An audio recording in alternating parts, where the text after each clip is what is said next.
दोस्तों, कुरान मजीद में एक सूरा है सूरह नहल। इसका मतलब होता है मधुमक्खी, जो कुरान मजीद में चैप्टर 16 में लिखा हुआ है।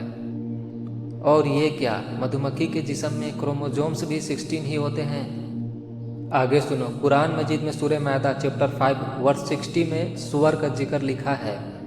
तो जहाँ सुअर लिखा है मतलब खिंजीर लिखा है, वहाँ से लेकर वर्स 60 तक में सिर्फ 38 लेटर्स लिखा है। तो ये क्या दोस्तों, सुअर के जिस्म में क्रोमोजोम्स भी तो 38 ही होते हैं। आगे सुनो। एक सूरा है सूरह जुमा, जो कुरान मजीद में चैप्टर 62 वर्स 5 में है, जिसमें गधा का जिक्र लिखा गया है। तो जहाँ गधा लिखा है मतलब हीमर लिखा है, वहाँ से वर्स 5 तक में सिर्फ 62 ही वर्ड्स लेटर्स लिखा हुआ है अल्फ़ाबेट्स का। और इस सूरा का नंबर भी 62 ही है, जैसा कि गधा का जिस्म में क्रोमोजोम्स भी 62 ही होता है। अल्लाह अकबर। फिर कुरान मजीद में एक सूरा है सूरह आराफ चैप्टर 7 वर्स 176 में कुत्ता का जिक्र है। तो जहाँ तक कुत्ता लिखा है मतलब कल्बी, वहाँ से वर्स 176 तक में सिर्फ 78 अल्फ़ाबेट्स लिखा है। तो ये क्या, कुत्ता के जिस्म में भी सिर्फ 78 क्रोमोजोम्स ही होते हैं। अल्लाह अकबर। फिर कुरान मजीद में सूरह जलजला चैप्टर 99 में इंसान का जिक्र किया गया है। वहाँ पर इंसान से पहले का अल्फ़ाबेट्स को गिने तो आता है 46 लेटर, और इंसान के जिस्म में भी 46 क्रोमोजोम्स होते हैं। अल्लाह अकबर। आगे सुनो। कुरान मजीद में सूरह बकरा वर्स 65 में बंदर का जिक्र है। इस वर्ष में बंदर तक का मतलब किरादत तक का लेटर्स को अगर गिने तो 48 लेटर्स आता है। ठीक इसी तरह बंदर के जिस्म में भी क्रोमोजोम्स भी 48 होता है। तो ये क्या मजाक चल रहा है? बिल्कुल नहीं। फिर सुनो। कुरान मजीद में चैप्टर 3 वर्स 14 में घोड़ा का जिक्र लिखा है। तो इसमें भी घोड़ा तक मतलब खैल तक का अगर अल्फ़ाबेट्स को गिने तो 64 लेटर्स आता है। ठीक उसी तरह घोड़ा के जिस्म में क्रोमोजोम्स भी 64 ही होता है। फिर सुनो। कुरान मजीद में चैप्टर 7 वर्स 40 में ऊँट का जिक्र है। तो जहाँ तक ऊँट लिखा है मतलब जमल लिखा है, वहाँ तक का अगर अल्फ़ाबेट्स को गिने तो 74 लेटर्स होते हैं। ठीक इसी तरह ऊँट के जिस्म में क्रोमोजोम्स भी 74 ही होता है। अल्लाह अकबर। आगे चलो। कुरान मजीद में कितने सारे लोगों की बातें और हिदायत और हिस्ट्री लिखी हुई है, लेकिन पूरे कुरान मजीद में महीना का जिक्र सिर्फ 12 बार किया गया है। उसी तरह पूरा कुरान मजीद में दिन का जिक्र मतलब दिन लिखा है सिर्फ 365 बार, जो एक साल है। तो जान लो ये कोई मजाक नहीं चल रहा। सच्चा किताब कुरान मजीद है, तो चैट जीपीटी से भी पूछ सकते हो। तो दोस्तों, कुरान मजीद में हर वर्ड का एक अपना मतलब है, लेकिन बताने लगूँ तो वक्त कम पड़ जाएगा। ये बहाना नहीं बल्कि चैलेंज है कि एक नुक्ता भी झूठ नहीं पूरा कुरान मजीद में। साइंस खुद झुका हुआ है कुरान मजीद के आगे। इसलिए अब कुरान मजीद क्या है इसे भी जान लो कि इंसान के लिए क्या हुक्म है अल्लाह की तरफ से। तो दोस्तों, पूरा कुरान मजीद का मतलब जान लो। लिखा है, जो तुम में गरीब है उन्हें वही खिलाओ जो तुम खाते हो, वही पहनाओ जो तुम पहनते हो। जो तुम्हें गरीब है उन्हें वही खिलाओ जो तुम खाते हो, वही पहनाओ जो तुम पहनते हो, कि सबको अल्लाह ही की तरफ लौटना है और वो तुमसे तुम्हारे अमाल का हिसाब लेगा। तुम सब एक आदम की औलाद हो और तुम में सबसे बेहतर वो है जिसे अल्लाह का खौफ है। याद रखो, हर मुसलमान दूसरे मुसलमान का भाई है और तमाम मुसलमान आपस में भाई भाई हैं। मुसलमानों में रंग, नस्ल और कबीले का कोई इम्तियाज नहीं। कोई मुसलमान किसी दूसरे के माल पर नाजायज तसर्रुफ नहीं करेगा, वरना ये एक दूसरे पर जुल्म हो जाएगा। लोगों, गौर से सुनो। जो चीज मैं तुम में छोड़े जा रहा हूं वो चीज निहायत वाज़ेह और रोशन है, और वो है अल्लाह की किताब और उसके रसूल की सुन्नत। अगर उसे मजबूती से पकड़े रहो तो कभी ठोकर ना खाओगे। तो दोस्तों, हमें इसलिए भेजा गया है दुनिया में, इसका भी सीधा और सही जवाब है कुरान मजीद में। तो सुनो। क्योंकि शैतानों ने इल्ज़ाम लगाया है इंसानों पर कि इंसान बहुत ज़्यादा बुरा है, इंसान नाशुक्रा है, इंसान ही धोखेबाज है। इसलिए अल्लाह इंसानों का टेस्ट ले रहा इस जहान में, और टेस्ट इस तरह से ले रहा कि किसी को पिछला याद नहीं, क्योंकि कोई चीटिंग ना कर सके, इसलिए पिछला याद नहीं किसी को। और दोस्तों, इंसानों के दिल में ये एहसास डाल दिया अल्लाह अज़्ज़ व जल ने कि बुरा काम बुरा है, इससे बचना चाहिए, नहीं करना चाहिए, और नेकी का काम अच्छा है, यही काम करना चाहिए। ये एहसास सबके दिलों में अल्लाह ताला ने, अल्लाह अज़्ज़ व जल ने डाल दिए हैं। तो दोस्तों, ताकि कोई ये ना कह सकेगा कि मुझे तो मालूम ही नहीं था कि अच्छाई किसे कहते थे, और मुझे तो मालूम ही नहीं था कि गरीबों का मदद करनी चाहिए थी, और मुझे तो मालूम ही नहीं था कि सच का साथ देना चाहिए था, ये ना कोई कह सकेगा। इस वजह से सबके दिल में अच्छाई का एहसास पहले से ही डाला हुआ है। तो सबसे ज़्यादा अच्छा और सबसे ज़्यादा बेहतर काम यह है कि सबसे पहले लोगों को सच को मानना चाहिए, और सच सिर्फ एक है, और वो अल्लाह है। और अब सच्चा धर्म इस्लाम है, जिसे सबको मानना चाहिए। तो अगर तुम अच्छे हो तो मानो सच को, इस्लाम धर्म को, या फिर हिसाब देना पड़ेगा तुम्हें भी, और मरना तय है। दोस्तों, एक दिन मैं कुछ लोगों को समझा रहा था कि नमाज पढ़ो। लोगों ने मजाक में लिया हुआ था इस बात को। मैंने कहा मजाक में मत लो, ये दुनिया सिर्फ एग्ज़ाम है, और अभी सबका क्लास चल रहा है। तो मेरे एक साथी दोस्त ने कहा, ऐसा क्या? तो बताओ अभी कौन सा पीरियड चल रहा है? तो मैंने मुस्कुरा कर कहा, अभी थोड़ी देर वक्त गुजर चुकी है मगरिब का, इसलिए अभी ईसा का पीरियड चल रहा है। तो देखो, समझदार के लिए इशारा काफ़ी होता है। तो दोस्तों, जिसे हर रास्ते से नहीं हराया जा सकता है, बेशक वही दीन हक है जो सच है, इस्लाम धर्म है। दोस्तों, ये पूरा संसार सिर्फ खाली जगह में बना है, और अगर हवा न रहे तो दिन में भी तारे दिखेंगे आसमान में, लेकिन हवा बिना तो इंसान नहीं जी पाएगा। लेकिन टेलीस्कोप से दिन में भी तारे देखा जा सकता है। तो ये साइंस है जो हमेशा सच बोलता है। दोस्तों, वही साइंस तो कह रहा है कि अल्लाह सच में है, उसी ने बनाया सब कुछ को, और सभी जानदारों को भी, और एक दिन हिसाब लेगा सबका। दोस्तों, मैं चैलेंज करता हूँ कि तुम जिस चीज़ से बोलो मैं उसी से प्रूव कर दूंगा कि अल्लाह सच में है, और सच्चा धर्म सिर्फ इस्लाम है। कुरान मजीद को साइंस भी नहीं झुठला पाया आज तक। आगे सुनो, मखलूक क्या है? जैसे मिट्टी एक मखलूक है, इसमें बहुत सारे एलिमेंट हैं। हवा भी एक मखलूक है, इसमें कई किस्म के हवा हैं। इसी तरह से पानी एक मखलूक है, इसमें कई किस्म के लिक्विड होते हैं। आग और लाइट भी एक मखलूक है, इसमें कई किस्म के रंग होते हैं। और इसी तरह से पहाड़ भी एक मखलूक है, इसमें कई किस्म के पहाड़ होते हैं, कुछ कमज़ोर, कुछ ताकतवर, कुछ काला, कुछ सफ़ेद। इसी तरह से इंसान भी एक मखलूक है, इसमें कई किस्म के इंसान होते हैं, जैसे गोरा इंसान, काला इंसान, Chinese man, Indian man, American man. इसी तरह से चींटी भी एक मखलूक है, इसमें कई किस्म के चींटी होते हैं, लाल चींटी, काला चींटी। तो चींटी भी एक मखलूक है। इसी तरह से हर चीज़ का जात है, मखलूक है। तो दोस्तों, पूरी दुनिया में इस्लाम धर्म के मुताबिक 14,000 मखलूक है पूरे यूनिवर्स में। तो कोई है जो इसे झुठला सकता है? 14,000 के बाद एक मखलूक ढूंढ के दिखा दे तो तुम इस्लाम धर्म को झुठला पाओगे। नहीं तो ईमान लाओ सच्चा धर्म पर, और अल्लाह पर, और उसके रसूल मोहम्मद सल्लल्लाहु अलैहि वसल्लम पर। अब अल्लाह ही सच है तो इसका क्या सबूत है? तो साफ साफ सुनो दोस्तों, दुनिया में हर चीज़ एक दूसरे से अलग है। कोई गौर किया है इस बात को?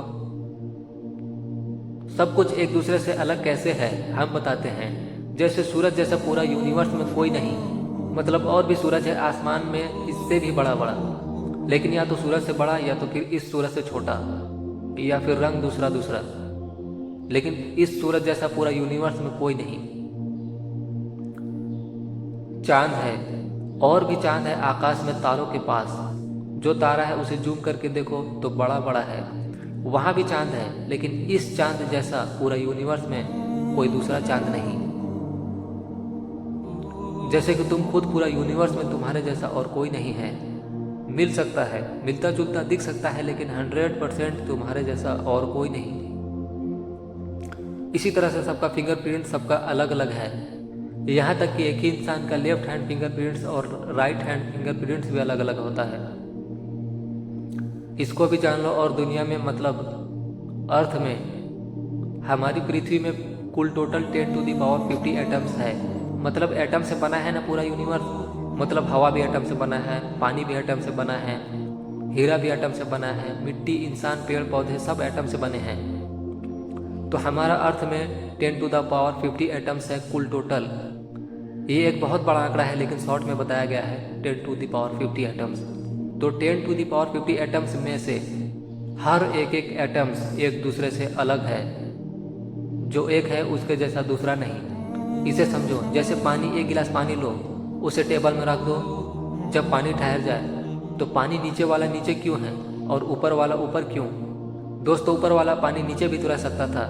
नीचे वाला पानी बोलेगा मैं नीचे क्यों रहूँगा, मैं ऊपर रहूँगा, और ऊपर वाला बोलेगा मैं ऊपर क्यों रहूँगा, मैं नीचे रहूँगा। राइट साइड वाला पानी बोलेगा मैं लेफ्ट साइड रहूँगा। लेकिन दोस्तों, हम लोग देखते हैं गिलास का पानी शांत रहता है, ऊपर नीचे नहीं चलता रहता। इसलिए छोटा छोटा मतलब भारी भारी नीचे और हल्का हल्का ऊपर रहता है। ये बहुत माइनर है, मतलब बहुत माइनर डिफरेंस रहता है, जिसका वजह से गिलास का पानी कुछ ऊपर कुछ नीचे रहता है। इसी तरह से जब सब कुछ अलग है एक दूसरे से, मतलब पानी भी, हर पानी एक दूसरे से अलग है, मतलब एक पानी जैसा दूसरा पानी नहीं।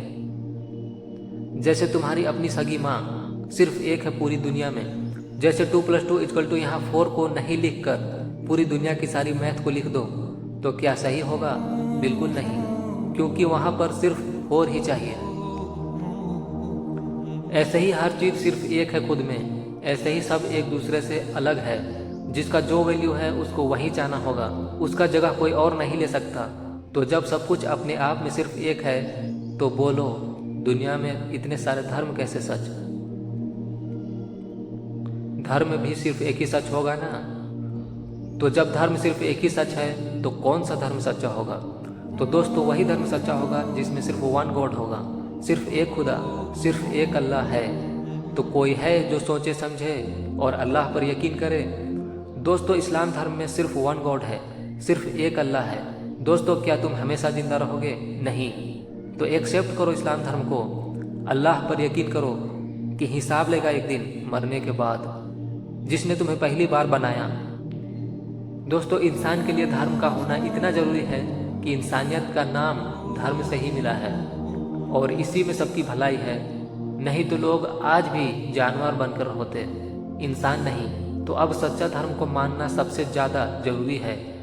अगर धर्म को नहीं मानोगे तो जान लो, नास्तिक जो लोग ईश्वर को नहीं मानते उनको अपनी माँ से, बहन से शादी करनी चाहिए, क्योंकि उनके पास कोई किताब नहीं जिसमें ये लिखा है कि ये गलत है। और हिंदू धर्म के लोगों को जानना चाहिए असल में गॉड वो होगा जो ऐसी पूजा बताए कि दुनिया में भी फायदा और मरने के बाद भी काम आए। अभी देखो 2025 में कुंभ मेला में लगभग 100 से ज़्यादा लोग मरे हैं भाग दौड़ में। ये क्या पूजा? गंगा यमुना में नहाने से पाप नहीं कटेगा। कुरान में लिखा है सबसे बेहतर नेकी गरीबों को खाना खिलाओ तो गुनाह कम होगा। तो सुनो, मुसलमान नमाज पढ़ता है तो नमाज पढ़ने से सजदा करता है ज़मीन पर। तो जब ज़मीन में सर रखता है बार बार तो इससे सर में ब्लड अच्छी तरह पहुंच पाता है। इससे माइंड में इंसुलिन हार्मोन की कमी दूर होती है और इस वजह से तरह तरह की बीमारियों से इंसान दूर रहता है, जल्दी बूढ़ा नहीं होता और दिमाग तेज रहता है। मिसाल के तौर पर मदरसा का बच्चा कसरत से बचपन से ही नमाज पढ़ता है, इस वजह से उसका दिमाग इतना तेज हो जाता है कि पूरा कुरान मजीद बिना देखे याद कर लेता है। ये कोई मजाक नहीं। बाकी धर्मों के बच्चों को अपने धर्म का कुछ % भी याद नहीं रहता। तो सच को सबको माननी चाहिए, यही इंसाफ है। और इंसान, क्या तुम ये ख्याल करते हो कि तुम्हें यूं ही छोड़ दिया जाएगा? क्या इतना बड़ा सूरज को, जो हमारा अर्थ से 30 लाख गुना बड़ा है, यूं ही बना दिया गया है? नहीं। और काम में लगा दिया गया है? बिल्कुल यूं ही नहीं। तो क्या तुम नहीं देखते कि किस तरह से मुर्गी को पालने वाला मुर्गी को बेवजह नहीं पालता? तो क्या तुम्हें यूं ही छोड़ दिया जाएगा? ये आँख, कान, पैर, हाथ, सही गलत का सोच विचार की ताकत दिया अल्लाह ने, क्या यूं ही छोड़ दिया जाएगा? नहीं नहीं, बिल्कुल नहीं। सबका हिसाब लिया जाएगा कि तुम जो करते थे इस दुनिया में, सच का साथ दिया या झूठ का साथ दिया। और सच है सिर्फ अल्लाह सुब्हान व तआला। तो क्या तुम दूसरों को खुदा समझकर मूर्ति की पूजा करते हो, या कब्र के सजदा करते हो, या नमाज नहीं पढ़ते हो? क्या तुम ये ख्याल करते हो कि तुम्हें यूं ही छोड़ दिया जाएगा? बिल्कुल नहीं। और ये बात भी कुरान मजीद में लिखा है, जिसने तुम्हें पहली बार बनाया दूसरी बार फिर जिंदा करके हिसाब लेगा। क्योंकि इल्ज़ाम है इंसानों पर शैतान का लगाया हुआ कि इंसान ही बुरा है, झूठा है, खताकार है। तभी तो दुनिया में सब कुछ है, मगर सिर्फ ज़रूरत का सामान ही है। क्यों? क्योंकि टेस्ट है ये दुनिया। तो दोस्तों, हर बात का सीधा जवाब है, वो है इस्लाम धर्म, जिसे साइंस कहता है कि सच है। तो तुम ईमान क्यों नहीं लाते हो? क्या तुमने खुद को खुद पैदा किया है, या फिर तुम अपने बाप को पैदा किया है? नहीं। तो तुम्हें सच्चा ईमान लाने से कौन रोक रखा है? जान लो कि सच को छोड़कर धोखे में रहना कोई छोटा नुकसान नहीं है, बल्कि जहन्नम है। और जहन्नम सच में है, सबूत है कुरान, और गवाह है साइंस, और हकीकत है आखिरत। और मैं गवाही देता हूँ कि अल्लाह सिर्फ एक है, और आखिरी मैसेंजर मोहम्मद सल्लल्लाहु अलैहि वसल्लम है। खबरदार हो जाओ सब, खुदा की कसम यही सच है, ज़मीनों आसमानों की कसम यही हक है। क्योंकि तुम जिस चीज़ से बोलो मैं उसी से प्रूव कर दूंगा कि अल्लाह सच में है। उसी ने बनाया सब कुछ को। तो बोलो किससे साबित कर दूं? सुई से, चींटी से, पहाड़ से या आसमान से, या ज़मीन से या इंसान से, शैतान से, जानवर से, किताबों से, कलम से, या AI चैट GPT से, या गूगल से। जिस चीज़ से बोलो मैं उसी से प्रूव कर दूंगा कि हाँ अल्लाह है और सच्चा धर्म इस्लाम धर्म है। तो बोलो किससे प्रूव कर दूं? डॉक्टर से, मजदूर से, मधुमक्खी से, जिस चीज़ से बोलो। खुदा की कसम सिर्फ अल्लाह ही सच है, प्रूव कर दूंगा इंशाअल्लाह। दोस्तों, अल्लाह सच में है, बाकी सब चीज़ धोखा है। जो कुरान मजीद में चैप्टर 3 वर्स 185 में पहले से लिखा है कि ये दुनिया तो धोखे का सामान है। साइंस कहता है कि रंग जो तुम देखते हो ये सब धोखा है, असल में किसी का कोई रंग नहीं है। और साइंस ही कहता है कि हाँ, अगर सिर्फ इलेक्ट्रॉन्स घूमना बंद कर दे तो दुनिया अचानक गायब हो जाएगा, जैसे कुछ था ही नहीं। क्योंकि एक एटम में 99.99% जगह खाली रहता है। तो बताओ बचा ही क्या? तो दोस्तों सुनो, बचा वो चीज़ जो सिर्फ घूम रहा है, अगर घूमना बंद कर दे तो गायब हो जाएगा, जो कि कुरान मजीद में पहले से लिखा है चैप्टर 3 वर्स 185 में। तो कौन है जो बिना मशीनों के, बिना माइक्रोस्कोप के ही लिखा है कि यह दुनिया तो धोखे का सामान है? तो कौन है जो बिना मशीनों के, बिना माइक्रोस्कोप के ही कुरान मजीद में लाइट और एटम्स के बारे में सही सही लिख दिया और कह रहा है ये दुनिया तो धोखे का सामान है? बेशक अल्लाह है, अल्लाह लाजवाब है, अल्लाह बेमिसाल है, अल्लाह ही शुरू और अल्लाह ही आखिर है। तो तमाम तारीफ़ें अल्लाह ही के लिए है जो सच है और हक है। दोस्तों, मुझे यकीन है अब तक दुनिया का सच पता चल चुका होगा। अगर नहीं तो डूब मरना चाहिए, क्योंकि कुरान मजीद को साइंस भी झुठला नहीं पाया है। और अगर तुम आज सच को नहीं मानोगे तो तुम्हारे जितने भी नस्ल पैदा होंगे इस दुनिया में, वो सब गुमराही और झूठ में फंसे रहेंगे और असल बात को नहीं जान पाएंगे।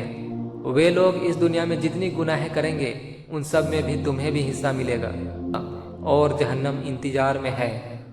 तो वक्त अभी बाकी है, जल्दी फैसला करो, कम से कम मरने से पहले जरूर सच को मानकर मरना। मैं भी सच को मानकर मैं गवाही देता हूँ कि अल्लाह सिर्फ एक है और दूसरा कोई नहीं, और आखिरी मैसेंजर, आखिरी नबी मोहम्मद सल्लल्लाहु अलैहि वसल्लम है। ला इलाहा इल्लल्लाह मुहम्मदुर रसूलुल्लाह।